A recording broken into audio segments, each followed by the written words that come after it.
Hi hello and welcome to my dear friends. So இந்த வீடியோவில் நம்ம கார்டனோட ஆக்சுவலாக ரெண்டாவது பார்ட்டுன்னு சொல்லிகிட்டு இருந்தேன், அதாவது ரெண்டாவது ஸ்டேஜ்னு சொல்லிகிட்டு இருந்தேன். நம்ம மூணாவது ஸ்டேஜே வந்தாச்சுங்க.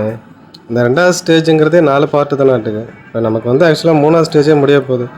ஸோ போன வீடியோலேயே கொரில்லா வந்து நம்ம அடித்தாச்சு. ஸோ அதனால் ஆனால் முழுசாக முடிக்கிறத நான் உங்களுக்கு வீடியோ எடுத்து காட்டல.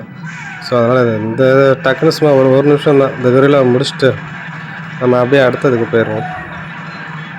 ஸோ நம்ம வந்து இப்போ இந்த போன தடவை பார்த்திங்கன்னா இந்த பழம்லாம் எடுத்துகிட்டு இருந்துச்சுல, அதாவது கொரில்லாவுக்கு வந்து லைஃப் குறையும் போது டக்குன்னு போய் ஓடி போய் அந்த வாழைப்பழத்தை போய் எடுக்கும். நம்ம வந்து அதை எடுக்க விடாமல் தடுக்கணும். ஸோ இந்த தடவை நான் எடுக்க விடவே இல்லை. போன தடவை 2-3 தடவை எடுத்துருச்சு. ஸோ இந்த தடவை நான் எடுக்க விடவும் இல்லை. அதனால் ரொம்ப சீக்கிரமாக முடிஞ்சிடும். ஒரு பால் பஸ்டர் போட்டு கொரில்லாஸ் பிளக்ஸ் போட்டோம்னா அவ்வளோதான், முடிஞ்சு போச்சு. ஸோ எனக்கு கொஞ்சம் தான் இருக்குது. இன்னொரு பவர் சின்னதாக எதுனா பவர் போடலாம். அது ஒரு பால் பஸ்டே போட்டு அடிச்சு விட்டு அவ்வளோதான், முடிஞ்சு போச்சு. இப்போ கொரில்லாவோட சாப்டர் முடிஞ்சிருச்சு. ஸோ அந்த கீயை எடுத்துக்கிட்டு நம்ம நெக்ஸ்ட் ஏரியா என்னென்னு பார்க்கலாம். நெக்ஸ்ட் ஏரியாவுக்கு போனோம்னா சும்மா இந்த அல்லக்கைங்களை தான் வருவானுங்க. கொஞ்சம் தூரத்துக்கு திரும்ப அந்த சாட்டையை வச்சுட்ருக்கவன் அந்த அவனுக்கு தான் வருவானுங்க. இந்த கோமாளி அவனுக்கு தான் வருவானுங்க. ஸோ மறக்காமல் வீடியோவுக்கு ஒரு லைக் பண்ணிக்கோங்க, சப்ஸ்கிரைப் பண்ணுங்கள், நிறைய பேருக்கு ஷேர் பண்ணுங்கள். ஸோ இனிமேல் என்ன நடக்குது அப்படிங்கிறத பார்க்கலாம். நம்ம இந்த பாக்ஸ் இருக்குது பார்த்தீங்களா, இந்த பாக்ஸை எடுத்து கூட அடிக்கலாங்க. கேரின்னு வரும் பாக்ஸ் பக்கத்தில் போனோம்னா அதை அப்படியே நம்ம எடுத்து அடிச்சுக்கலாம், ஒன்றும் பிரச்சனை இல்லை. இந்த மாதிரி 3 பேர் வந்தானுங்கன்னா தான் எவன் எந்த ஷர்ட்டை போகிறானே தெரியாது. ஸோ அதை தான் நம்ம கொஞ்சம் கேர்ஃபுல்லாக பார்க்கணும். ஒருத்தர் 2 பேர் இருந்தால் அடிச்சிடலாம். 3 பேர் டம்மி பீஸ் தான் வச்சுக்கோங்களேன். இருந்தாலும் கொஞ்சம் நம்ம எச்சரிக்கையாக தான் இருக்கணும். இந்தமாரி பெரிய ஷார்ட் போட்டுக்கலாம்.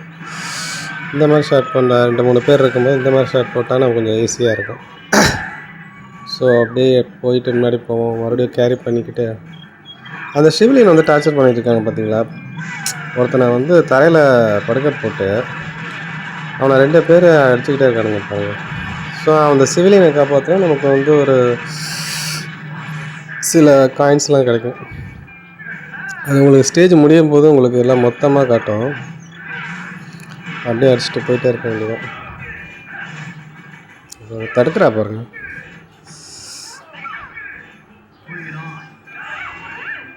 அந்த பவர் நம்ம இந்த இன்ட்டு அழுத்தும் போது கார்டன் பவர் எடுத்து பார்த்தீங்களா, உடனே எல்லாம் மண்டை சூடாகி வந்துடுறானுங்க.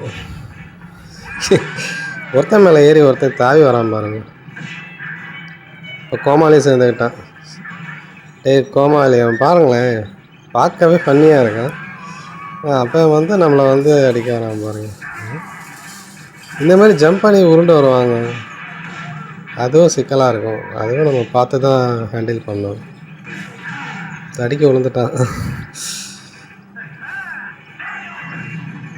கார்டாண்ட போட்டால் எல்லாம் முடிச்சிடும். ஏன்னா நொச்சு எதுக்கு அடிச்சுக்கிட்டு அடிச்சு விட்டு அவன் எங்கே அந்த லேடி ஒருத்தர் இருந்தாலும் செத்துட்டாலான்னு தெரியலையே. அவளை சம்பவம் பண்ணியாச்சுங்க. இப்போ அடுத்தது வந்து 3 பேர் வரானுங்க. இதில் 2 பேர் கொஞ்சம் அடுத்த லெவல் ஆள், இன்னொன்று வந்து சாதா இலக்கை. பாருங்களேன், நான் பின்னாடி வர அவளும் வந்துக்கிட்டே இருக்காங்க.